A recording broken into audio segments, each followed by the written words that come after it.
I mean, I know therapy goes in a lot of areas, but it seems like one of the things that you really light up for is relationship conversations.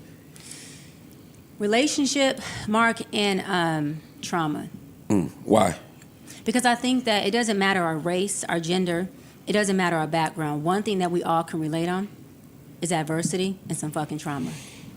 It doesn't matter what race we are. You can sit a white person from the trailer park here and a black person from the hood.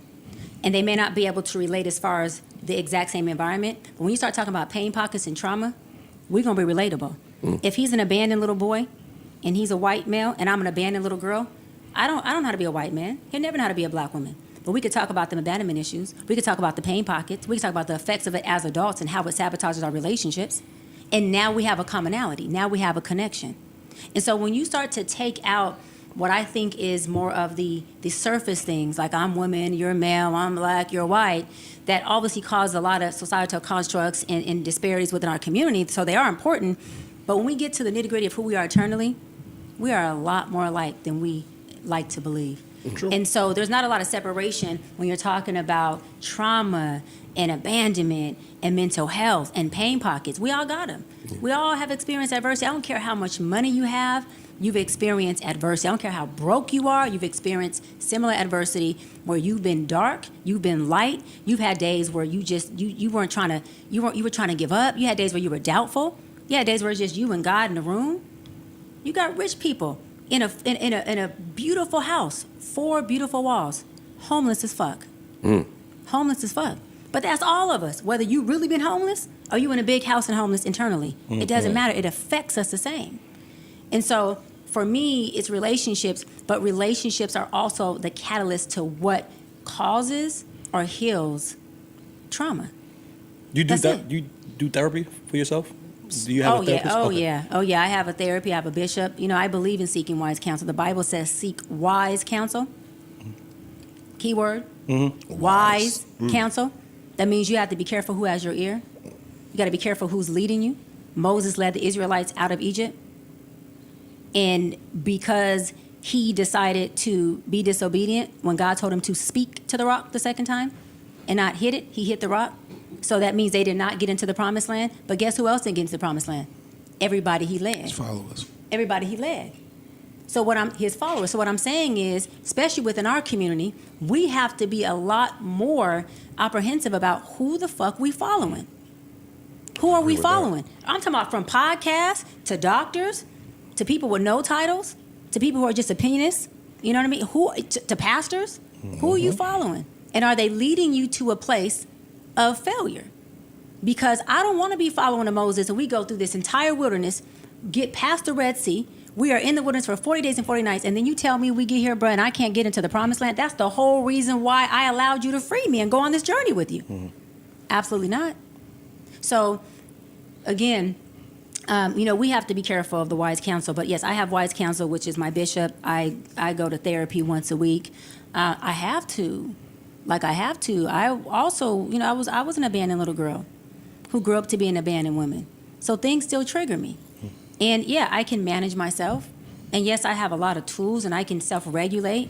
But you put me in the wrong environment with the right type of bullshit, the little girl in me who is from the inner city, who is a product of street parents, I'm going to turn up. I'll air this thing out without a problem. But that takes management. You said something, I'm going to be very blunt. Please do. My biggest misconception about you, and at the end of the day, it was me hearing from other people about you being a therapist and practicing. So I'm a psychology expert, life coach. Sorry, yes. Yeah. Practicing without a license, and people saying how unethical it is and things like that. I think when you cleared it up for me, that I was misunderstood as far as why you practice the way you do, and that it's still responsible, right?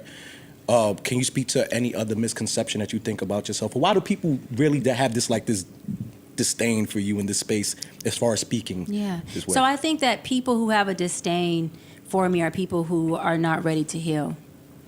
And they have accountability issue. And most of them have parental issues.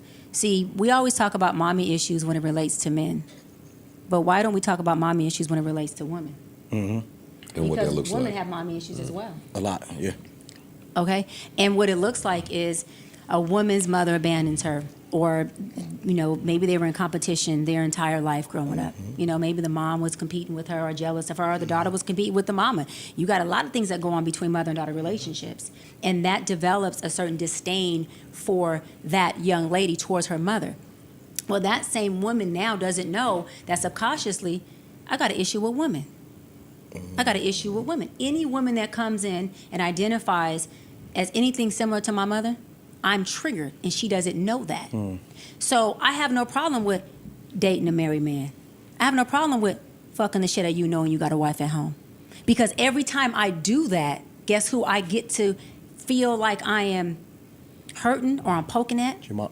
Come on now, it's who? Yeah. My mother. So this is why when we talk about the side chick, we always talk about, the side chick position and she's waiting to be picked. Let me say something. Sometimes she ain't waiting to be nothing. Sometimes being the side chick, that role is actually satisfying her dysfunctional pain pocket and her trauma that y'all know nothing about. Sometimes it ain't even about you. She don't even want you. She got issues and trauma that she could bond with you on.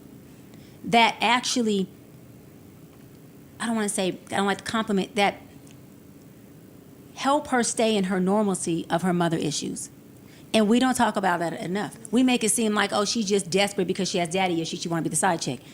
Nah, her father could have been a hell of a father. It could have been her mother who destroyed her. It's not always the man that comes in the house and is the one that's causing the trauma or causing the neglect. It happens, but you got parents in the house. I always say present parents sometimes cause and present way more trauma. It's a fact.